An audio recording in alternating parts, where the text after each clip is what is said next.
Hi, my name's Jim Elliott. I'm the president and founder of Diveheart, a nonprofit that helps children, adults, and veterans with disabilities experience zero gravity and scuba therapy. And I'm here with Robert Sagarts.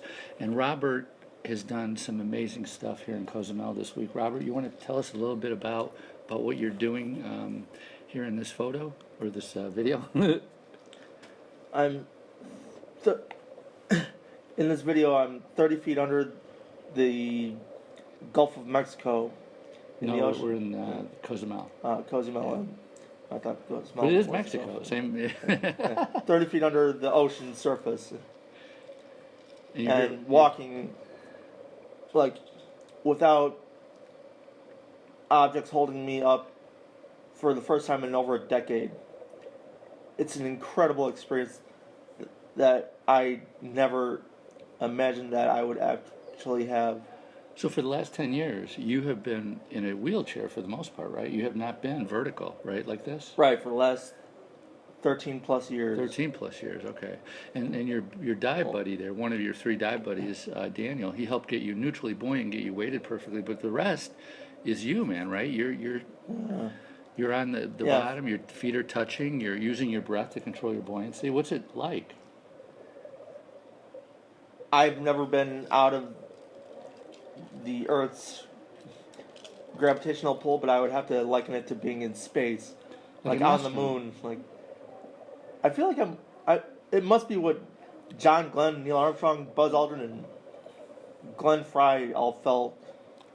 Weightlessness, total zero gravity, right? It's liberation. Yeah, you summed it up in that NBC piece, right? When you said, what'd you say? Diving is freedom. Freedom. So I'm here swimming backwards in front of you, and just kind of. I'm just trying to catch up to you, and yeah, and I'm coaxing you along with my. Yeah, you're giving me positive reinforcement. Yeah, and I'm smiling ear to ear, looking at you, and I have to clear my mask several times because my ear to ear grin is causing the leak to. Your mask to leak, yeah, right? it's causing my ears.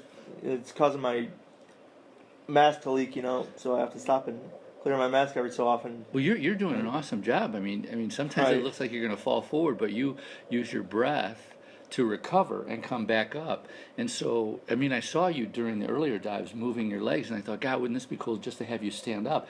And then I thought, let's see if you could walk. And I just started swimming backwards, and then bringing you forward and giving that little sign like walk towards me, and then positive reinforcement, giving you the shock of hang loose sign and clapping, and you were just rocking. Look at there you go. You're kind of, and they get worried that your buddies get worried that you're going to fall.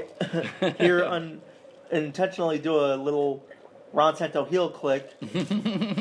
Ron Santo, the great third baseman from the 1969 Chicago Cubs. Right. Yeah, and then when you bounced up, you just exhaled. There you are clearing. Right. Now you bring it down, and your buddies are totally watching. Surreal.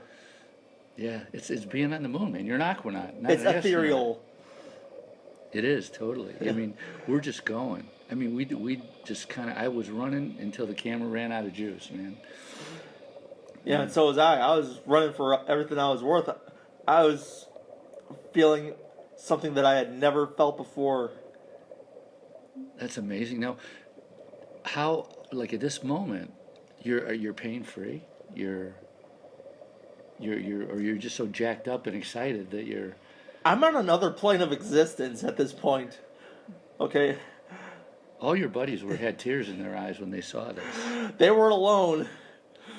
Shoot. Yeah, you're. Yeah, I had to clear the mask several times because I don't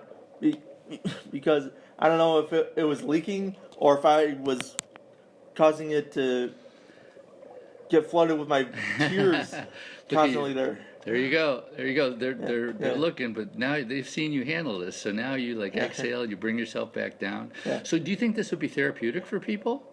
I can say without a shadow. I can say beyond a shadow of a doubt, scuba diving is the most therapeutic thing that I have ever done in my entire life. And would you recommend it for other people? I mean, we should show this to therapists, right? Occupational and physical therapists and rehab docs and kinesiologists. I mean, imagine if we could get their patients underwater in zero gravity and have them move like this, right? How awesome would that be? I think all 7 billion plus people on the planet should see this so they can have that little click. Like, Look at you. like something click there. Like, just a little switch in their head just goes, hey, why not? Look at Do you. this. You're awesome, man. Look at you. You bounced up. It's like being on the moon, right? Totally. Yeah, it's totally like being on the moon. This is actually why astronauts are known to train in pools at NASA and stuff, because being underwater perfectly simulates the effects of being outside gravity. Right. You're right. They train with divers in the neutral buoyancy lab in Houston. You're right.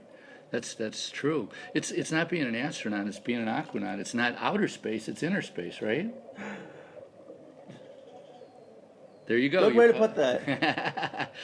Yeah, I love it when you recover, man. That's just, I was getting so excited. Instructed me into the whole breathe in, go up, breathe out, go down. Yeah. Thing. And take percentages of a breath to control what you're doing. Right, and that's actually become second nature to me. You know, no, like I'm going up and down with my breath without even thinking about it. It actually becomes an autonomic response after doing it for enough time. How did you feel after you did this? Like when you got out of the water, and you were back home, back here at the resort and stuff. How'd you feel? It's like Superman. Look at you. You're just awesome, man. You just keep running. I felt like I had just run around the world at the speed of light and not wasted an ounce of energy. Like, actually, like, this is the furthest I've actually... Look at you. There you go. There you go, recovering again. This is the furthest I've been ambulatory, like, within the Earth's gravitational pull, and it didn't drain an ounce of energy from my body. You're right. That's the amazing thing about water, is that you can walk for ever and a day and not wear yourself out if you're going with the right current. And yeah, that's why we like Cozumel, right? Because the current carries you along, and it's moving you. It's kind of giving you momentum forward, and you're able to move your legs. So maybe creating a confined water environment in the pool like this, where we could create current. Yeah, I know this video right here is all not in a controlled environment. It was just spur of the moment. It was something that clicked in your head while I was standing there under the surface of the ocean, and then you just started leading me along, and I went along. You were happily. It's all you were great. It's all about adapting. And as you can see, I'm trying my best to get my feet not behind me too much. I'm trying to have my feet be in pace with the rest of my body, instead of having my torso be more forward than the rest of my body, as has been so you get that momentum. The norm since I was about 11 years old. Yeah, you were great. I haven't walked upright, and like I haven't walked completely vertical since I was able-bodied when I was 10, which was look at that! Pretty close to 20 years ago. This is where we hit a snag, right? We had to get a teacher to jump over those rocks, and that's where Daniel stepped in and helped. And you've been on a couple Diveheart trips to Florida, but this is your first time to Cozumel in this kind of current, where people are not grabbing you and by the tank valve and leading you around. You're actually on your own. You've been on your own on several of the dives, floating in mid-water. But this is the first time we've really been able to take advantage of a flat, level area where there's not a lot of coral reefs and stuff, right? Right, absolutely. This is my first time being outside of the United States. And I had never been down in water on bottom time for longer than, say, 30, 45 minutes. And this is a 71-minute dive. This is a record, right? I actually broke the bottom time record. Nice. That was set by a fellow diver. Well, you know, we're down to the last 10 seconds, and I just want to say that people can help sponsor adaptive divers like Robert through diveheart.org. And Robert, any last thing you want to say? If you can dream it, then why not do it? All right, buddy. Well done.